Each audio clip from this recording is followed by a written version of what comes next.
Godfather of the virus drill. Shout out my boy, DEMEGODTV. It's Wave God in this motherfucker. Hey, shout my nigga Demi T though. Got the song pop like I'm Iggy. All they talking about is last night like I'm Demi. Say you got. Groupies donated $5. Damn ski pulled the Michael.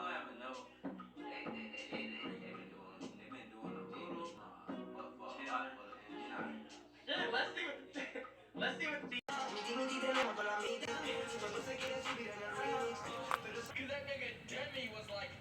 What's up, Dean TV, Dean Nation, Dean Mafia? Today we doing a reaction to where did viruses come from, and today we're gonna see where viruses come from and dig into it. You feel me? And get some educational shit. You feel me? And if you're new to the channel, like, comment, subscribe, and share the video on all social media. And comment below what reaction you want me to do next. Cause yeah, we finna check out some viruses right now. You feel me? Cause yeah, this is the origin of the shit. You feel me? Maybe, possibly. So yeah, subscribe to the channel. Check out the Dean TV code merch in the description box below. And no further ado, let's get into this reaction. Thanks to CuriosityStream for supporting PBS Digital Studios. The Earth never shook beneath their feet. We've never found their remains in the rocks. And by some standards, they're not even alive. They're just bits of protein and genetic information that might give you a sniffle for a couple of days, or worse. But they're also proof that even the very smallest things can have an outsized impact on the history of life. I'm talking, of course, about those tiny genetic burglars that you have been asking about for so long. Viruses. There's no fossil record of viruses in the conventional sense. They're just too small and fragile to be preserved in rock. But there are fossils of viruses of sorts preserved in the DNA of the host that they've infected, including you. And yeah, I mean, me too, to some extent, I guess. But this molecular fossil trail can So viruses all over the place. help us understand where viruses came from and how they evolved with the rest of us. And it can even help us tackle the biggest question of all. Are viruses alive? That'd be interesting. The key to the virus's success is their simplicity. In general, they consist of a bit of genetic information, either DNA or RNA, wrapped in a capsule of protein. Many are small, of course, on the order of tens of nanometers, while others are surprisingly big. But they all rely on infecting some sort of host to reproduce and survive. We think that viruses have been around as long as life itself, partly because they can infect all forms of life. Jesus, them a lot of type of virus. Yeah, damn. Bacteria, archaea, eukaryotes. And because they're so simple, some scientists think that they evolved alongside or even before the So you telling me we have many viruses too? Shit, that's wow. Wow. earliest cells. But without real fossils, how can we know the history of viruses? Enter the science of paleovirology. This is a young field within paleontology because it's built on another emerging field, genomics. In order to look for traces of ancient viruses, experts have to study the genomes of their hosts. It makes sense when you think about how viruses actually work. Viruses have to infect a host cell to access the machinery that it uses to replicate its DNA, and then hijack that machinery in order to reproduce, which is like, when I say it out loud, such a scumbag move. The host cell is forced to manufacture new viruses, which then leave and look for new hosts to infect. Except, the viruses and the host don't always exactly part ways entirely. Sometimes the genome of the virus can become integrated into the DNA of the host. And as long as it doesn't cause a mutation that damages the host cell, that bit of viral information may stay there indefinitely. And if this happens in a cell that forms sperm or eggs, then the viral genome can actually be inherited, passed on to the host's offspring with the rest of its genome. So in this way, So virus can get passed on to the next generation. That's crazy. That's crazy. So if you have COVID, so you'll pass COVID on to your child? Damn. That's crazy. That's wild. That's wild as fuck.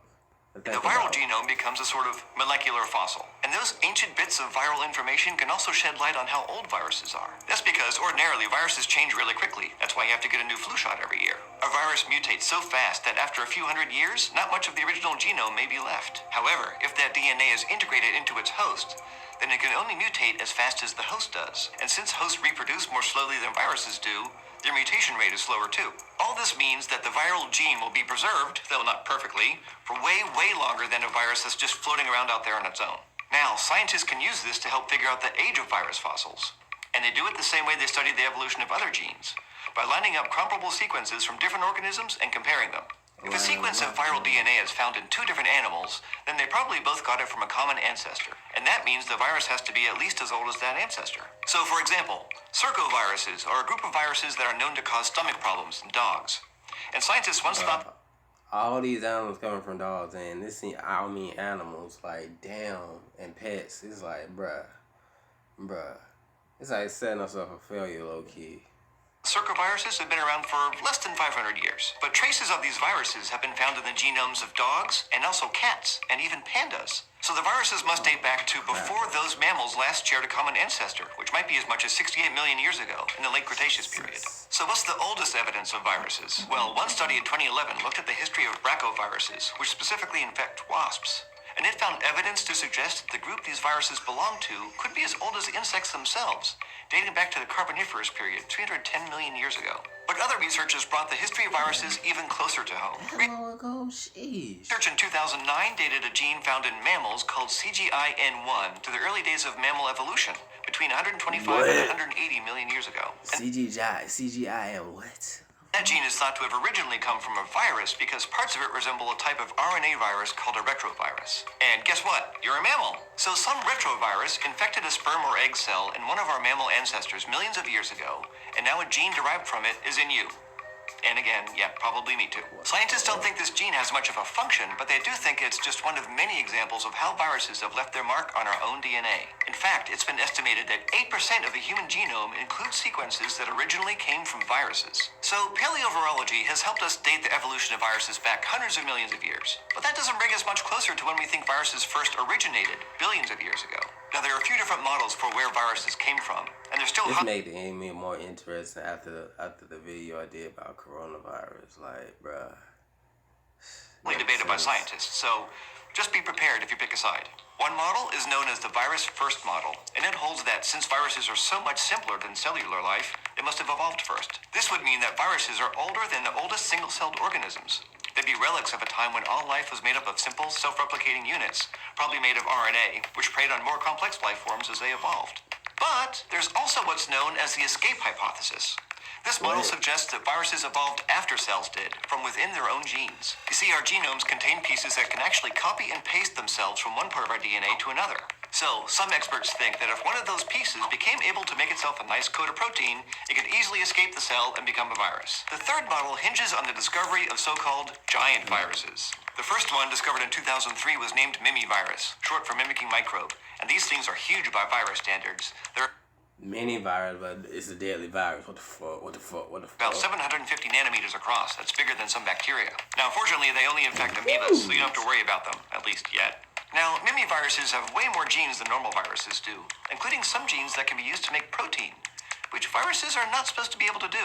But mimiviruses still depend on their host to reproduce. So what are all those extra genes doing in there? Some scientists think those genes are leftovers from a time when some groups of viruses were bigger, more complex, and more like cellular life. So this model suggests that viruses were once free-living and then developed a symbiotic relationship with another organism. And then over time, that relationship became more parasitic, which sometimes happens. The more dependent they became on their host to replicate, the more complexity the viruses lost, or at least so the thinking goes. But recent research has cast some doubt on this idea, known as the regressive model, at least where mimivirus is concerned. Some scientists argue that the extra genes in mimivirus are just random leftovers that it picked up from its hosts over the eons.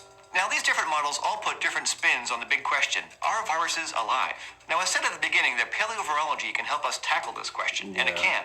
But the answer depends a lot on who you ask. Many scientists are content to just put viruses in a sort of gray area of semi-living things. But others are determined to figure out whether they have a place on the tree of life, and if so, where. To answer the question of whether viruses are alive, we need to agree on the definition of life. It's generally agreed that life can reproduce, make energy for itself, maintain a stable environment within its cells, and it can evolve, among other things. So viruses can reproduce, but not on their own. And we've already talked about how viruses can evolve, but they have no way to produce energy, and they can't control their internal environments. And that's why they occupy such a gray area.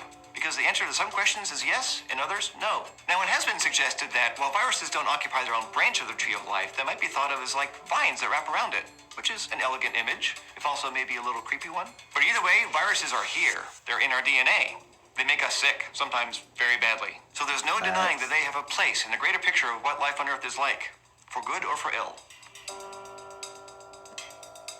Thanks for joining me today, and you're welcome for not making a joke about going viral or whatever. And thanks also to Curiosity Yes. Stream for continuing. Hope you guys like that Dean Fan D Nation. Like, comment, subscribe, and share the video on all social media. Comment below how you feel about that and reaction you want me to do next. And yeah, learn some shit about the viruses and about the DNA and etc. Shoot. Yeah, hope y'all enjoyed that. Got some education. You feel me? Subscribe to the channel. Love you guys. I'm out.